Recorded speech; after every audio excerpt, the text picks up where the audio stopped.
Hello, my name is Erica Boyd, a graduating senior at Alabama A&M University, majoring in Business Administration with a concentration of Management Information Systems, and today I will be talking about Jamaica Kincaid.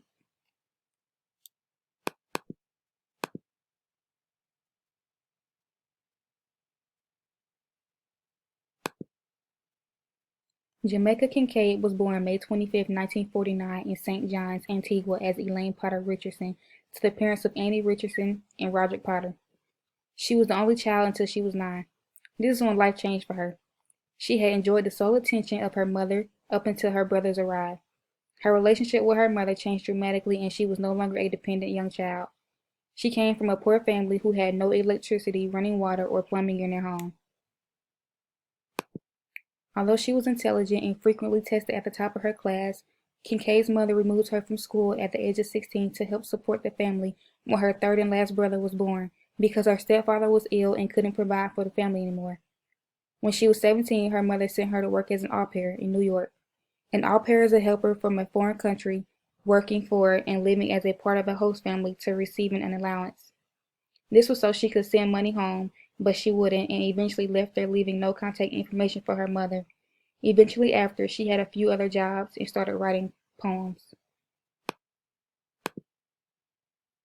Here are a list of books Jamaica Kincaid has written: A Small Place, the Scribner Anthology of Contemporary Short Fiction, Annie John, Lucy, Touchstone, Anthology of Contemporary Creative Nonfiction, The Autobiography of My Mother, My Brother, At the Bottom of the River, Mr. Potter, My Garden, See Now Then, Talk Stories, Among Flowers, A Walk in the Himalaya, and My Mother's Garden.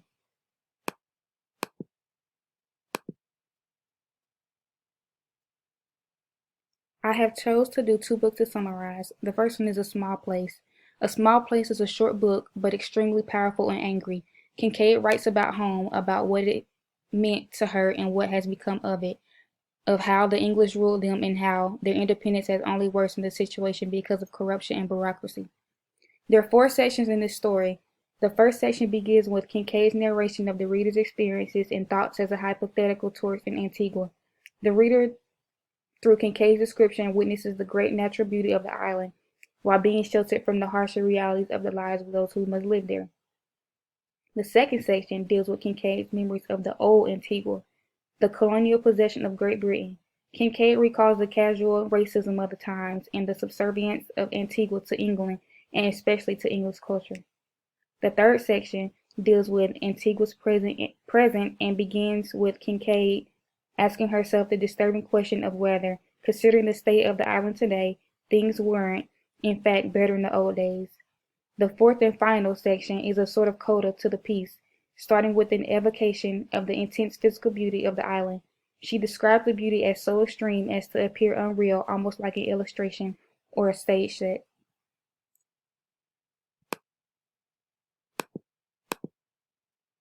The second book I chose to summarize is Annie John. Annie John is a haunting and provocative story of a young girl growing up on the island of Antigua, a classic coming-of-age story in the tradition of The Catcher in the Rye and a portrait of the artist as a young man.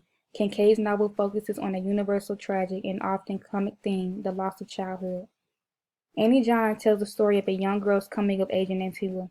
When the novel opens, 10-year-old Annie John lives an idyllic life with her 2 doting parents.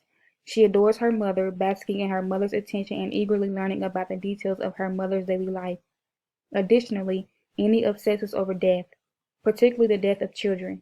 She visits funerals uninvited, trying to understand what happens to people when they die.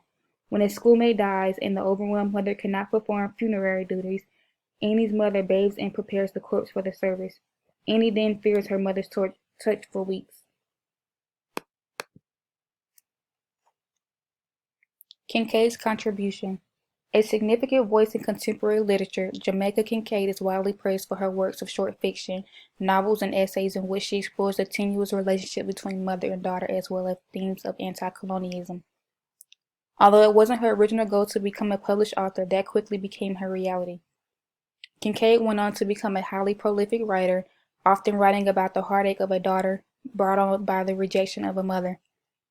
Over a career that has spanned more than 3 decades, Kincaid has earned a reputable place in the literary world for her highly personal, stylistic, and honest writings.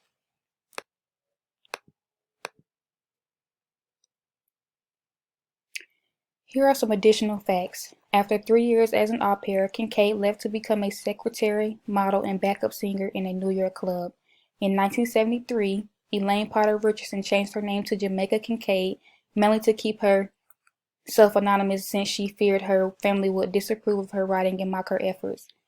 She lives in North Bennington, Vermont during the summers and is professor of African and African American Studies in residence at Harvard University during the academic year.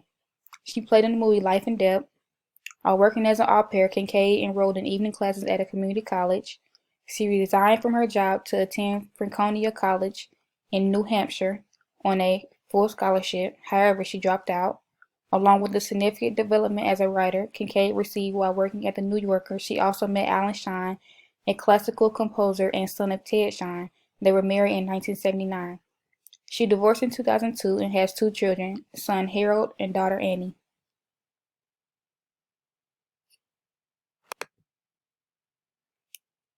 So this concludes my presentation on Jamaica Kincaid. I hope you enjoy and thank you for listening.